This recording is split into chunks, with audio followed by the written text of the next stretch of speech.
But if you don't do it in the right kind of 1, 2, 3, in that kind of step formula, you're ultimately kind of hurting yourself in the long run, because you're either going to be wasting your ad budget, or you're going to be banging your head against the wall when like kind of nothing works.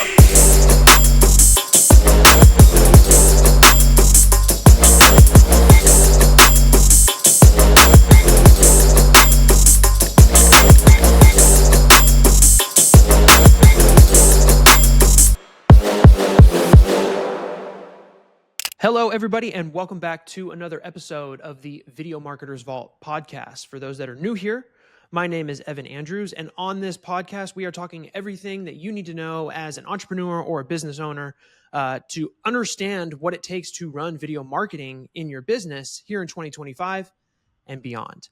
And today, we are going to be tackling a subject that I think that people honestly don't really think about too much, and that is the aspect of testing the videos and the content that we're making, right?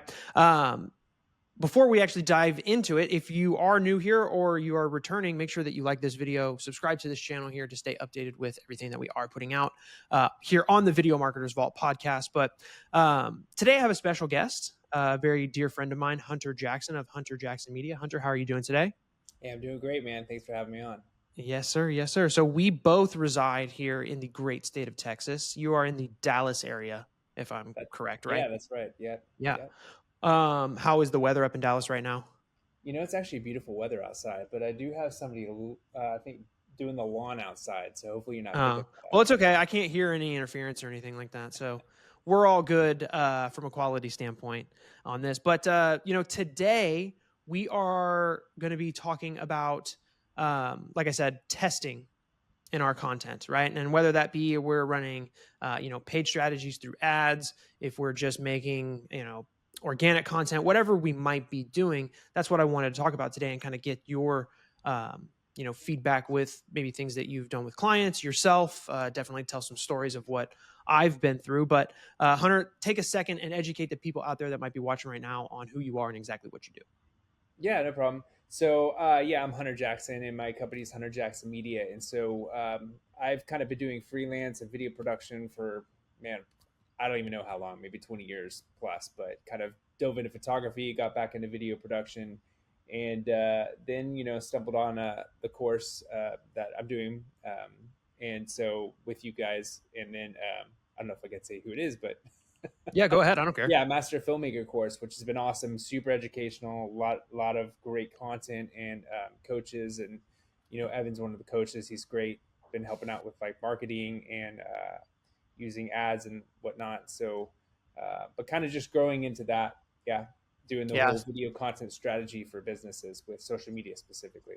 Yeah. So primarily, it sounds like you were just kind of, a production studio, making videos, really not doing the marketing aspect. So it sounds like zero of that. Yeah, mostly have been the middleman. So that was the whole thing. Is now is having to try to create more content for my own business that I could actually use for the marketing. So I had to start doing that because I was mostly freelance. Yeah, kind of rattles your cage, doesn't it? I remember when I started making content for myself. I even started before Master Filmmaker, right? So like I started when I not lost my job. I had to quit my job due to COVID. And I had this extra time, and I had some clients that I had, fortunately was able to kind of scoop up some low hanging fruit, if you will. And I had all this extra time, and I was like, well, maybe I should start a YouTube channel. Right. But I fell into the trap of just making the kind of content that I knew. And that was like stuff around, gear and equipment and things like that, which I learned later on that really only attracted the people that were really like me in that aspect, aspirations of, getting into, photography, videography, production, all of that stuff. And that wasn't my long-term goal. And when I joined Master Filmmaker as a student all those years ago, that's when Eric had to like reshift on like, okay, well, what are we doing? Right. Which kind of is an awesome segue into kind of where we're getting started. But, we're talking about testing. That's the that's the topic of today, of testing content and why it's important, and likely why most people out there that might be trying to make video content work for their business, they're honestly not testing enough, right? And some effective ways that I look at testing videos, creatives, however you want. And there's there's going to be two sides to everything that we're going to talk about today, just for everybody listening. Is we're going to talk about from an ads standpoint and running ads, and we're also going to be talking about from an organic side and kind of figuring out what works for those out there. But if coming from the ads standpoint, Hunter, I think because you may have went through some of this yourself when you started running ads, like, maybe what I see a lot of people do is they make like one ad and they put it up and they're like, let's see what happens, or likely what happens, nothing happens, right? Because it's just one thing. It's kind of like trying to go bird hunting with a sniper rifle. It's next to impossible, yeah. Right? But what things that I've seen is testing. They call it split testing, A/B testing, different things like that. But testing a few variables right out of the gate has always been something that will allow us to figure out what works a little bit faster in that regard. But I don't know. Can you tell me any experiences, whether positive or negative, about testing ads and stuff that you've been through in the past? Yeah, for sure. And I think it's like kind of like what you guys have been teaching is like, you've got like the hook, which is like the initial like grabbing attention, and then you have the audience, and I think that's important. Like one of the things that I've kind of learned from you guys is like, if you really do need to niche out, but even I would even say like, instead of saying like, so we do wellness professionals. So instead of just saying wellness professionals, like you want to make sure, hey, establish wellness professionals. Cause one of the things I ran into was like people that hadn't even opened yet, and they were like, well, we're going to open up in 5 months, And so if I'd kind of been more on the established professionals or established wellness professionals, like even little things like that can make a difference. And I think, like you said, when you guys start ads, you kind of want to just get it out there. But like, even like you guys also mentioned doing the qualifying questions, like that's another step of like, hey, are you making XYZ amount of money per month? And, so things like that just, those are all things that I've, coming into the beginning that I had to learn.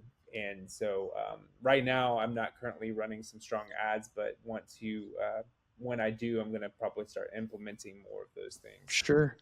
Sure. Another thing that I see from mostly an ad standpoint is people trying to test too many variables at once.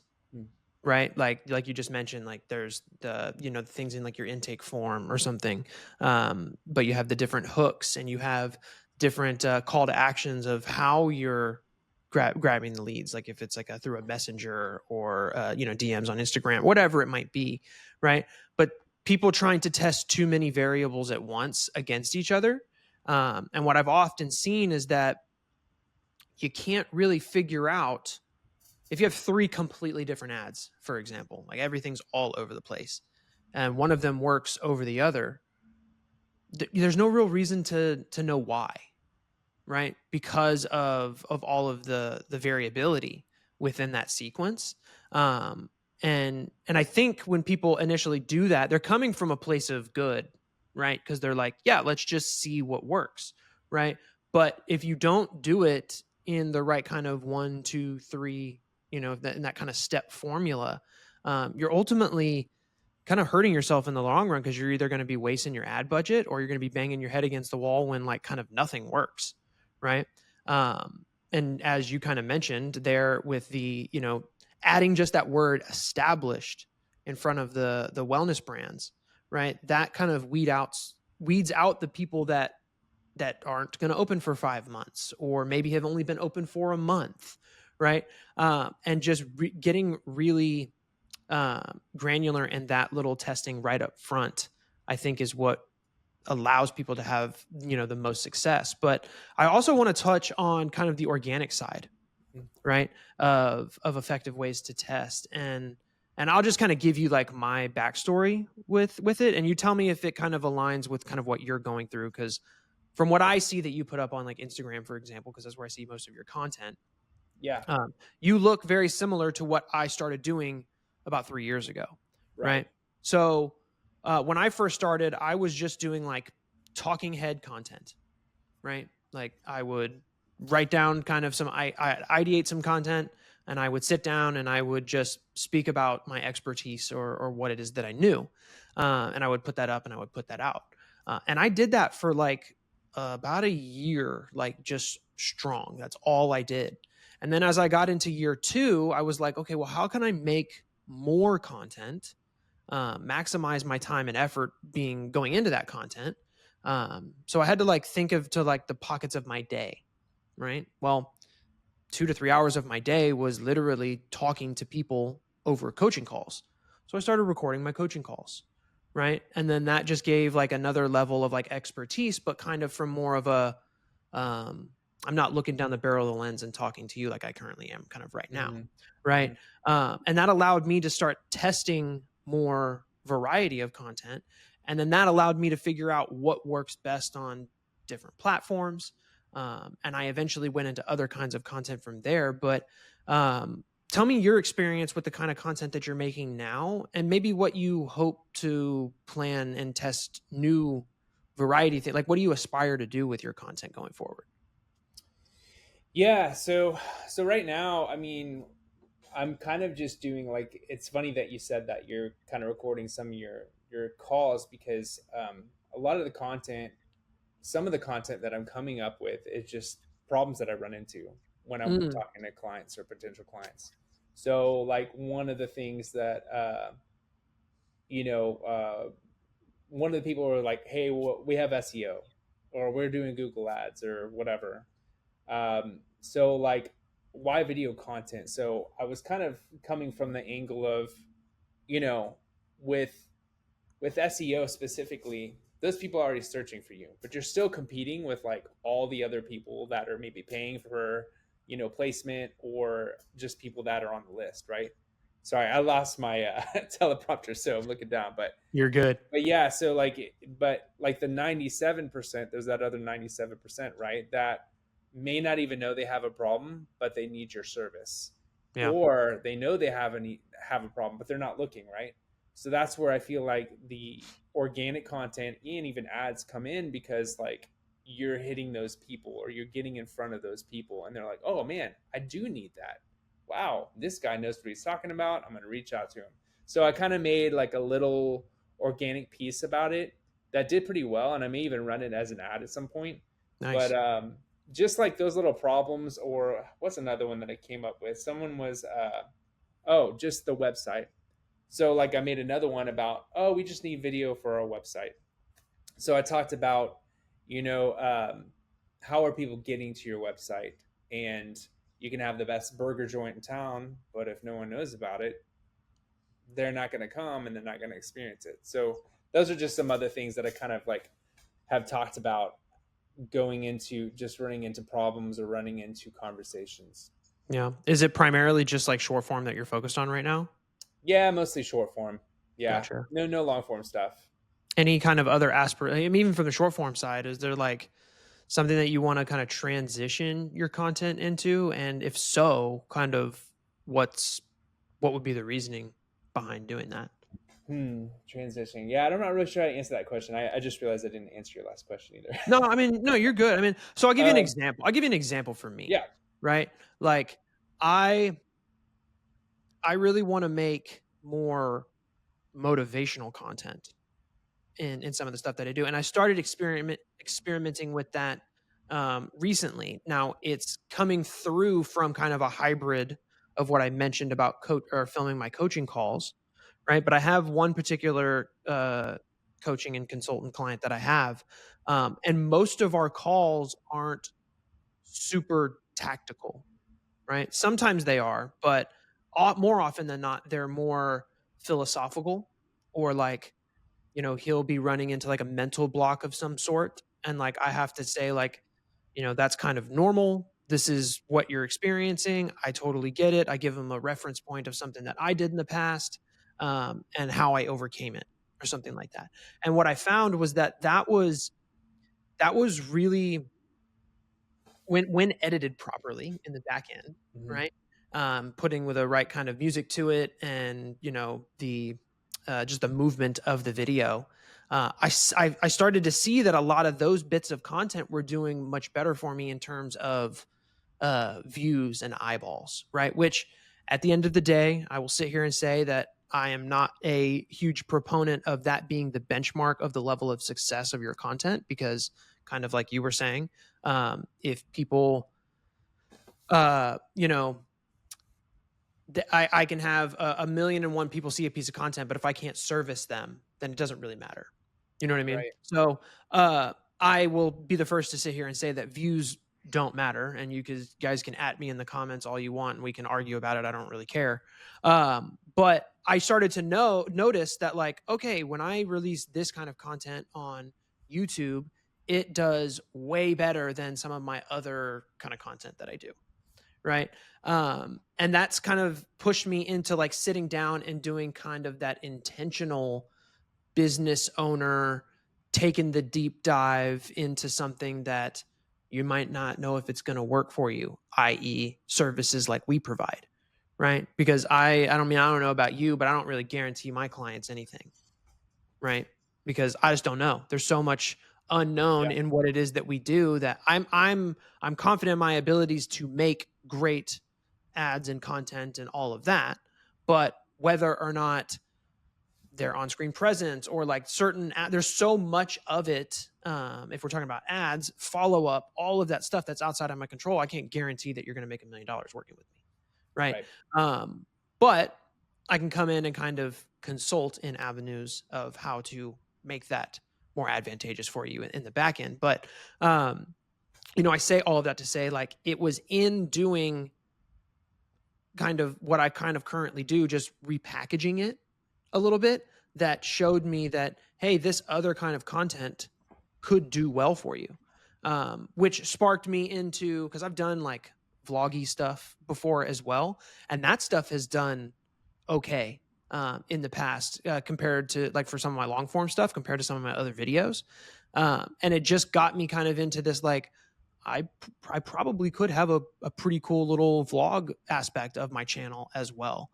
Um, and that's something that I want to kind of go down that avenue in the future when I have the time, the affordability to be able to kind of do it with intention and purpose, not just kind of, okay, I'm going to shoot a vlog today and then just kind of wake up and do it, because that doesn't really work.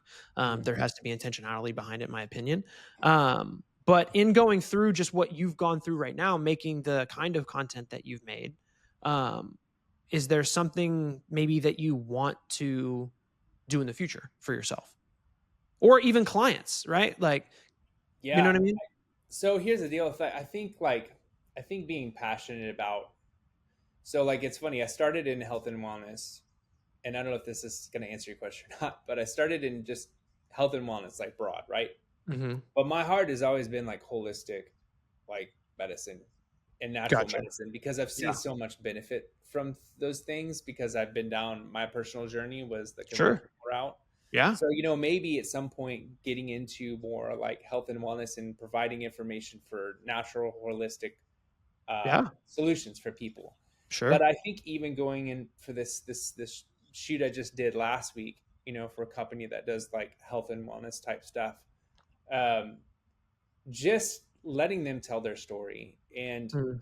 coming from I think sometimes we have this mindset when we work for people that, hey, we're just trying to get them to point Z, but like instead of having that, or from A to Z or whatever, instead of having that mindset only or whatever, having the mindset of like, hey, I just want to help these people.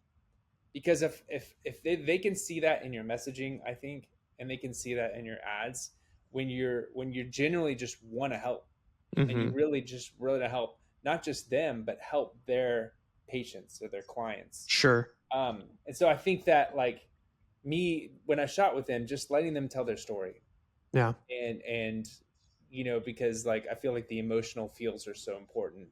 And Yeah. so I don't even know if that's answered No, your I question. love that. Have you ever seen? I've seen them on Instagram. I think 60-second docs. Have you seen that channel? No. Yeah, you should go look them up. It's very much it's a 60-second documentary in vertical short form.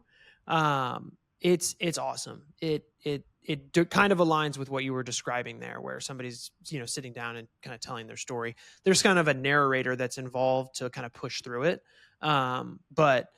But yeah, no, I mean, I wholeheartedly agree with you there that like I think story is the most powerful aspect of what draws attention to content, which kind of loosely aligns with kind of what I want to get into with that motivational type content, where I can tell those pitfalls and because I'm seeing that with actual conversations that I'm having, but I think with sitting down and doing them with a little bit more intentionality of me specifically saying specific things that I want to say.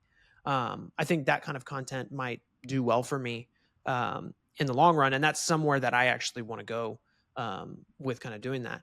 One question that I'll ask you is, do you think that there is a such thing as too much testing or tinkering? Man, too much testing. I don't know. I don't think so, because I mean, I think obviously when you're looking at the analytics and the data, you can see what's working, and I think over time maybe you can learn, just like Facebook's learning, maybe potentially like what's really effective, what's not. So you're not Yeah, continuing to put out the ones that aren't, yeah. and you can hone in on the things that are working and even get better at that. So, Yeah, no, for sure. I mean, what I've kind of come to realize is that it's like an ongoing process. It's mhm. literally like the Ferris wheel that just doesn't stop. And I think what stops people from continuously producing content online, making new ads and doing all of that is because they look at it at this like finite A to B, right? And a lot of the students that I deal with at Master Filmmaker too, they kind of come in with that mindset. Like I said, they run one ad and they're like, it didn't do anything. What do I do now? And it's like, I mean, the answer, then that's what I'm there for. To me, the answer is obvious. I've been doing this long enough, but Right. it's do more, do better, right? Hormozy says that a lot, like do more, do better, right? Yeah, and Uh, go ahead. I was just saying, even just being that consistency is like, some people think, oh, this isn't working, but you just keep doing it, keep doing it, keep doing it. Because if you don't do it at all, Yeah. Dude, I was in a literally last night. Um I was looking at my ads because I just like tweaked the form on my ads and I've been running the one over the past 3 weeks that's kind of shown the most promise. Um and I've just honed it into one out of the testing variables that I've been doing. And I even cranked up my budget a little bit to try and just get some quicker traction. And it was probably 8:30 or so last night and I'm like, man, I just don't think it's working. And like, I haven't spent an exorbitant amount on this new, updated camp or creative, but I was just in that my head, like, man, I just don't think it's working. And like, all of me wanted to go in there and turn it off because I was like, I'm spending money that I don't need. And it's like, but then something just said, nope, like breathe, like chill. And then I kid you not, about 10 to 15 seconds later, my phone buzzes and I got a lead and he self booked. And I was like, oh, like if I would have given in to that initial urge of that feeling, I wouldn't have had that happen. And I think that's what a lot of entrepreneurs go through is because they look at what we do as marketers, right? Because that's what we are now today. Like we can still be just a production house, right? Like we can be that, but without the aspect and knowledge of understanding how what we do can be packaged in a certain way to get said result. Without having that, our value is really just um, it's becoming like the thing that I put is called wall art. We just become nice to have pictures on the wall, or nice to have keepsakes, and the value is in the eye of the beholder at that point, right? So us as marketers, we have to really, we have to be the ones, sorry, I got off on a tangent there. The people that we generally work with, they want to know, how is this going to serve me tomorrow? And the honest answer is that with any kind of marketing, it really doesn't. right? I mean, the quickest one I think that would provide you something fruitful would be running something like a PPC campaign on Google or Bing, because you're talking to the 3% of right now people. And if you know how to create the right language around those ads, then you can possibly beat out the competition that's there. Now, your competition could just easily spend more money than you and beat you out all day long, which does happen. But by saying, okay, I'm going to give the next 4 months to Facebook advertising and using somebody who knows how to make the kind of videos that convert, right? If you go into it with that mindset of like, I just need to see something out of it. I don't necessarily need to see a 10x ROI or whatever, right? But I think these ads these days that a lot of people put up and out in terms of marketing companies, they make you feel like that's what we're all supposed to do, which is our new battle and mountain to climb, right? I know that every time I get on a sales call, somebody wants to know like, what is that? And they're asking all the right questions, but I think they're asking them from a standpoint of they've been burned by somebody in the past. And that's kind of the most difficult challenge that I've kind of had to kind of go over. But you know, I kind of touched on it at the beginning in terms of like, because I wanted to leave people with like a tangible way of like, how can you go and test, right?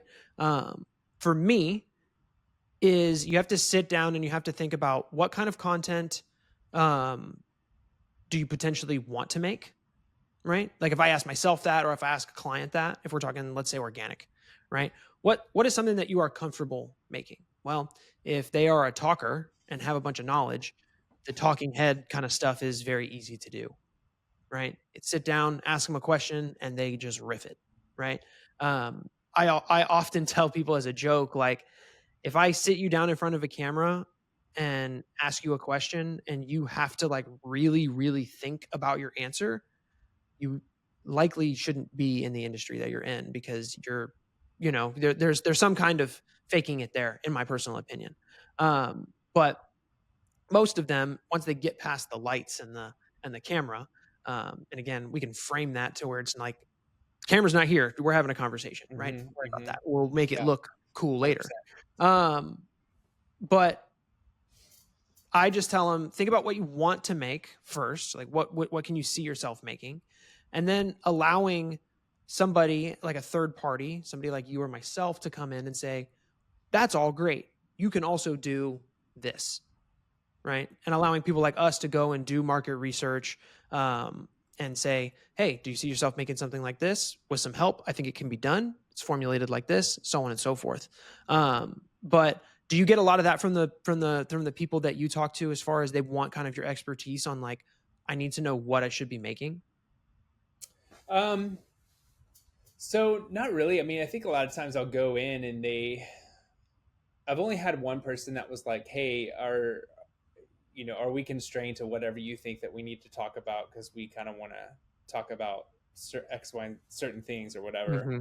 And I'm just like, yeah, it's more of a collaborative effort. I just told him that. But I mean, most people just, they trust me to come up with the content. Usually I'll send it out beforehand, or Sure. content ideas or questions.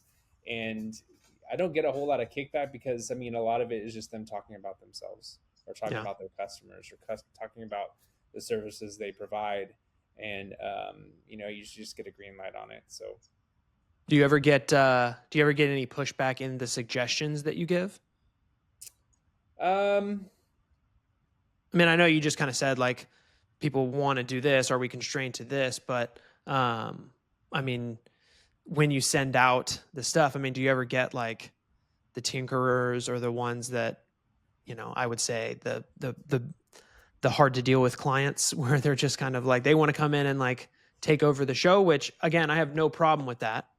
yeah, I haven't had that yet.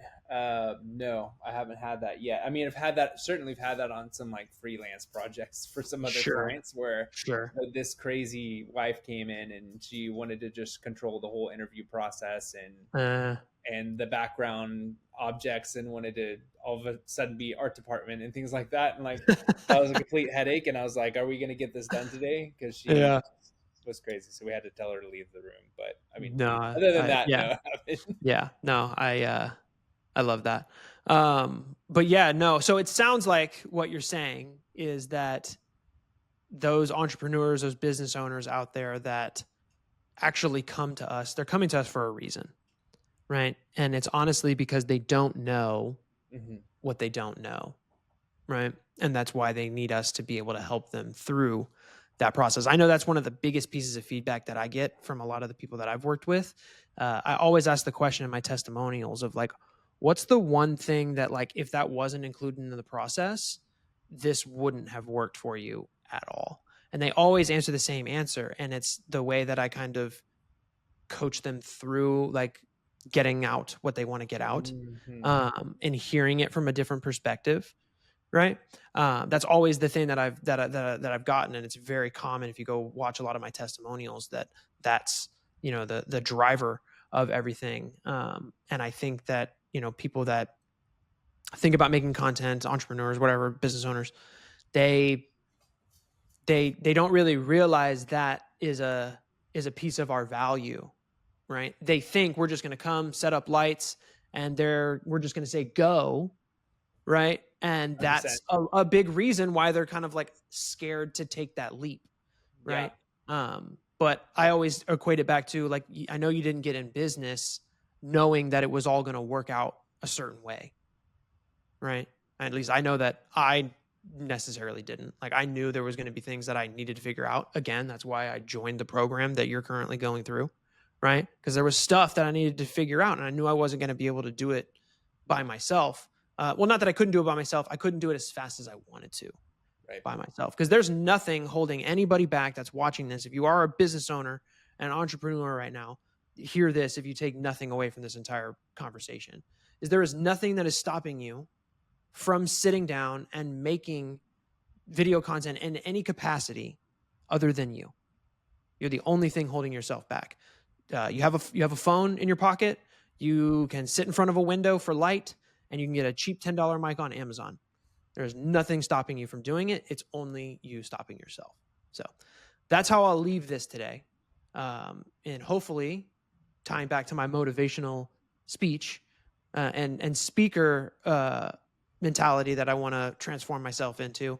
That's what I'm going to leave everybody with today. But Hunter, I appreciate you joining me and having this conversation. We will definitely do something again in the future, hopefully pretty soon. But just to recap what we kind of went over today, that was everybody out there that's making video content, whether you're doing it for ads and strategy or organic or whatever you're making content for, likely you're not testing or making enough of it. And that's all you need to understand. So make more, test more, do more better. And I promise that it will work out for you. Hunter, take a second. I'm going to put all this stuff down in the description below, but take a second to just let everybody know out there kind of like your service area and where they can find you and get more information on you. Yeah, absolutely. So I'm in Dallas, Texas, but so I service all that whole area, DFW area, Fort Worth, Dallas, and then my Instagram is Hunter Jackson Media, and yeah, that's how you can find me. Perfect. I'll make sure that I put everything in the description below. So if you guys are in the DFW area and would like some, maybe have a conversation with Hunter on how he can help. I know that he mentioned that he kind of focuses on health and wellness, but don't be afraid to reach out. I don't care what kind of business you are. He can probably answer some questions for you when it comes to video marketing for your business. There is some information down below if you're in the Houston or surrounding areas. That's where I am. You can find that info down below as well. My Instagram at Vandrews Media, www.vandrewsmedia.com. Whatever you need, it's all down in the description below. And I guess until next time, everybody. Make sure you share this with an entrepreneur friend of yours and know that you have somebody out there who is not making enough or any video content as a part of their marketing strategy for their business, and they need to hear exactly what we went over today. So make sure that you like this video, share it to them, subscribe to the channel so you can get updated on all of our content that comes out each and every week. And until next time, we'll see you later. Peace out.